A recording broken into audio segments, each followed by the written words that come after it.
வணக்கங்க, welcome to அமுத சுவை. இன்னைக்கு மாங்காய் ஊறுகாய் எப்படி ஈஸியாக வைக்கிறதுன்னு பார்க்கலாம். அதுக்கு ஒரு ஒட்டு மாங்காய் சின்ன சின்னதாக கட் பண்ணி வச்சுருக்கேன். 4 வரமிளகா, 2 டேபிள் ஸ்பூன் வெந்தயம் எடுத்து வச்சுருக்கேன். கடாய் நல்லா ஹீட் ஆனதும் 4 வரமிளகாவையும் வெந்தயத்தையும் போட்டு நல்லா வறுத்து எடுத்துக்கலாம்.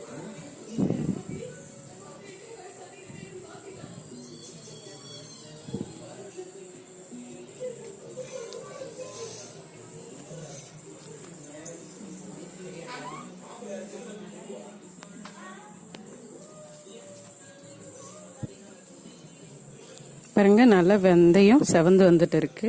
கொஞ்சம் பொரிஞ்சதும் எடுத்து நம்ம அரைச்சி வச்சுக்கலாம்.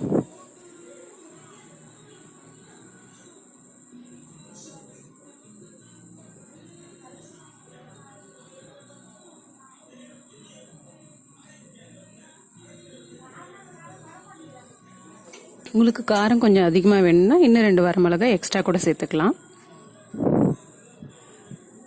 நல்லா அரைச்சி எடுத்து வச்சாச்சு. இப்போ கடாய் நல்லா ஹீட் ஆனதும் ஒரு 3 டேபிள் ஸ்பூன் எண்ணெய் ஊற்றி தாளிச்சிக்கலாம்.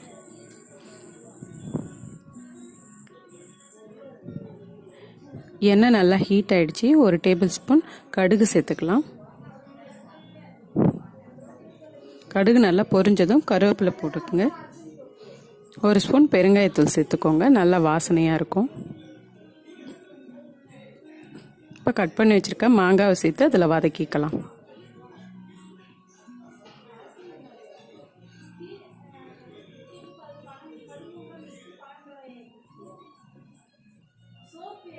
கொஞ்சம் போதுமான அளவு உப்பு சேர்த்துக்கோங்க. இப்போ அரைச்சி வச்சுருக்க இந்த மிளகாய் பொடியை நம்ம இதில் சேர்த்து கலந்து விட்டுக்கலாம்.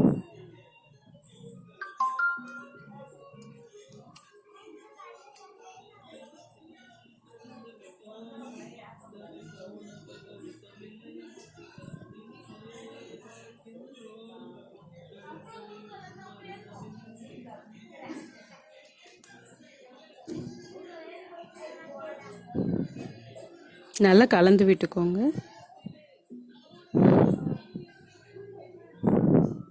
மாங்காய் நல்லா வேகிறதுக்கு கொஞ்சமாக தண்ணி ஊற்றி வேக வைக்கலாம்.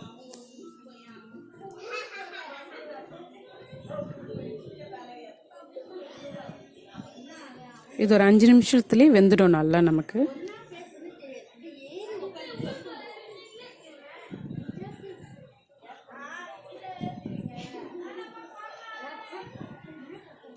ஒரு 5 நிமிஷத்தில் இந்த மிளகா வாசனை எல்லாம் போயிடும் நமக்கு.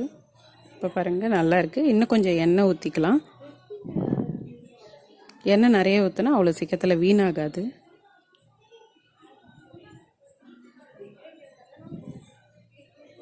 நம்ம எண்ணெயில் வறுத்து எடுத்துக்கிறதுனால அந்த மிளகாத்தூள் வாசனை எல்லாம் நமக்கு போயிடும். நல்லாவே இருக்கும் ரொம்ப.